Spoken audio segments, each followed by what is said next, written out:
Olá pessoal, tudo bem com vocês? Meu nome é Thiago e esse é o canal Carteira do Zero. Então hoje eu vou compartilhar com vocês qual o método que eu utilizei para escolher os fundos imobiliários que estão compondo a nossa carteira. Então eu vou trazer aqui para vocês quais foram os critérios iniciais de seleção e já antecipo que foi um método simples, com foco em renda, pensado para iniciantes. Então, por que eu uso critérios de seleção? Quando eu falo aqui em critérios de seleção, eu me refiro basicamente a filtros. Porque esses filtros eles fazem com que a gente... Eles nos ajudam a evitar erros comuns. Né? Eles eliminam os fundos problemáticos já logo no início, com bons critérios de seleção adotados. A gente tem um método para investir, é um processo estruturado que traz mais segurança.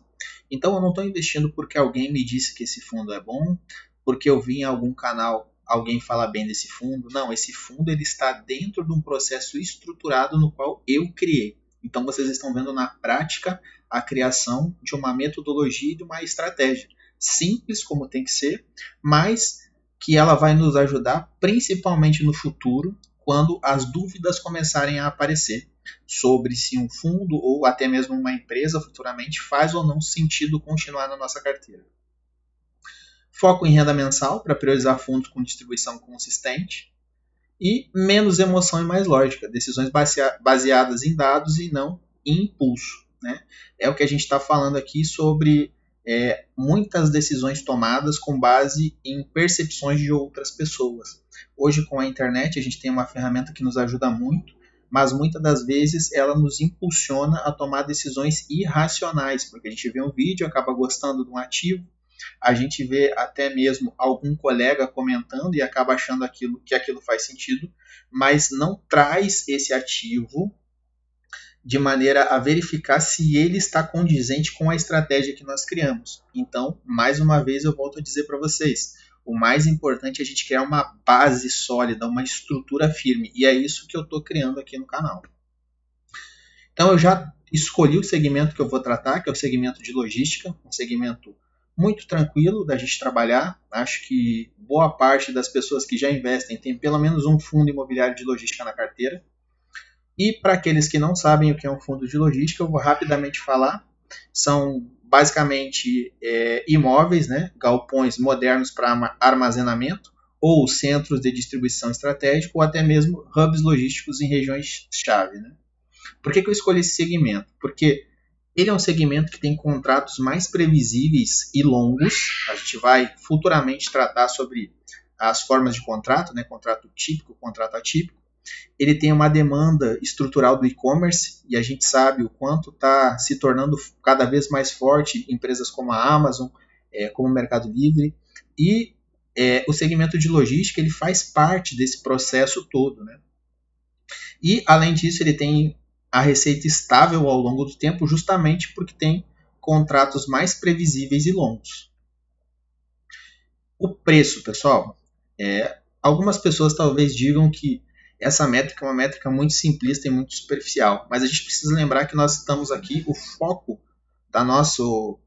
dos nossos vídeos é ensinar para pessoas que são iniciantes. Então a gente vai estabelecer como métrica, sim, como filtro, sim, um P sobre VP menor que 1.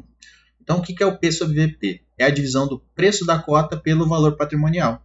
Mostra se o fundo está caro ou barato em relação ao seu patrimônio. Ou seja, pessoal, eu tenho uma quantidade X de imóveis e aqueles imóveis eles têm uma avaliação patrimonial. Somados todos os imóveis do fundo, eu tenho um preço. Esse preço divide-se pela quantidade de cotas e eu tenho o preço patrimonial do fundo. Se esse preço está sendo negociado abaixo desse valor no mercado, eu tenho um P sobre VP menor que 1. Se este preço está acima do valor negociado pelo mercado, eu tenho P sobre VP maior do que 1. Quando eu tenho P sobre VP menor do que 1, eu tenho aquilo que a gente chama de deságio. E quando eu tenho P sobre VP maior do que 1, eu tenho aquilo que a gente chama de ágio sobre o preço. Tá bom? Então, por que eu vou utilizar esse filtro?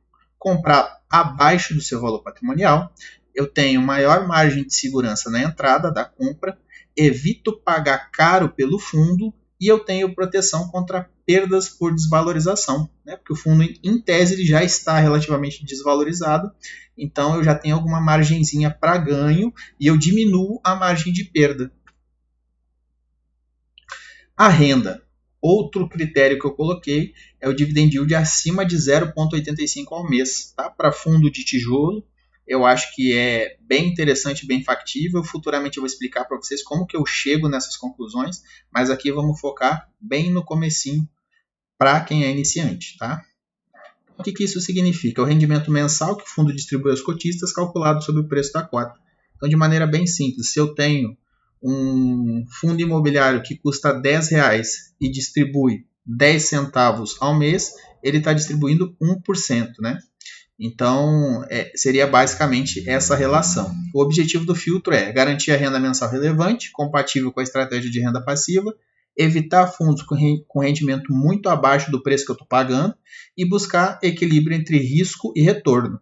A gente vai perceber, ao longo da nossa jornada, que fundos imobiliários é justamente isso, é risco e retorno. Quanto maior é o dividend yield, normalmente maior é o risco que eu corro, né? E quanto menor o dividend yield, menor o risco que eu corro. Quando nós encontramos fundos aos quais nós percebemos que os riscos não estão tão elevados quanto o mercado aparentemente está precificando, nós temos aí as oportunidades, tá? Mas não vamos focar nisso agora, vamos trabalhar de maneira mais simplista e vamos trabalhar com esta métrica, dividend yield acima de 0,85 ao mês. Coloquei como filtro também a questão da diversificação, mais de 10 imóveis na carteira. Assim eu tenho menor risco de concentração, não depender de poucos ativos, reduz vulnerabilidade, né?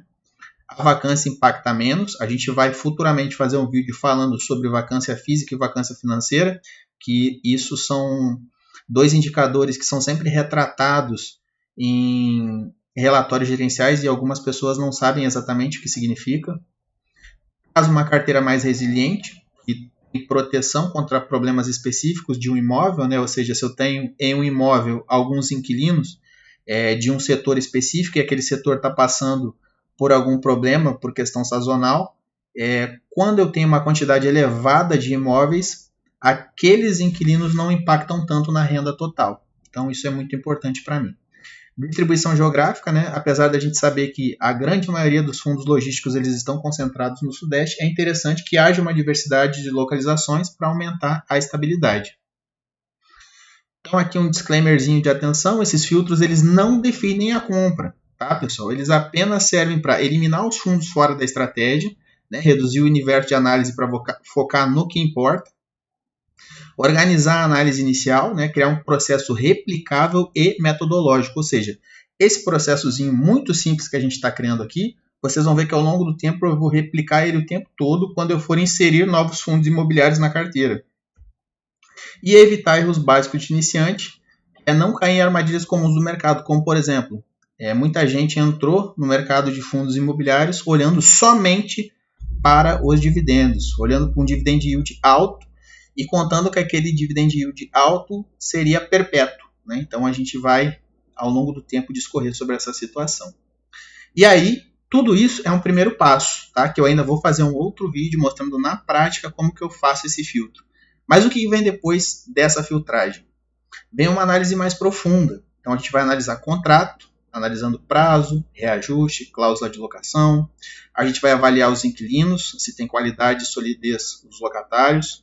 Vamos avaliar a vacância, o histórico e a expectativa de ocupação, o endividamento, que nada mais é que o nível de alavancagem do fundo, e também a gestão, se a gestão tem um histórico bom, como estratégia da administradora. Então isso será tema dos próximos vídeos. E eu vou deixar aqui para vocês uma mensagem final, né, que eu acho muito interessante, que investir bem não começa escolhendo o melhor fundo, mas sim evitando os fundos errados. A gente tem como uma história recente alguns fundos que impactaram muito na carteira de alguns amigos, de alguns colegas, que foi o HCTR11, o SARI11, existem alguns outros fundos também, mas esses são os que eu me recordo agora. Eu peço que vocês curtam o vídeo, ativem o sininho e acompanhem os próximos conteúdos, tá bom, pessoal? Só para a gente recapitular aqui os critérios, vamos lembrar que o segmento escolhido foi logística, com galpões e centros de distribuição, com o PVP menor que 1, dividend yield acima de 0,85 ao mês e mais de 10 imóveis. bem simples, pessoal, mas essa é só a primeira etapa do nosso processo de escolha, tá bom? Então, por hoje é isso. Esse vídeo curto, rápido, só para dar para vocês um panorama geral de como vai funcionar o nosso canal, né? A gente vai buscar sempre mostrar o passo a passo de tudo que é feito, tá bom, pessoal? Então é isso, espero que vocês tenham gostado desse primeiro vídeo. Quem gostou, novamente peço que curta, compartilhe, comente, que isso é um grande incentivo para quem está começando, tá bom, pessoal? Desde já, agradeço a todos, um forte abraço.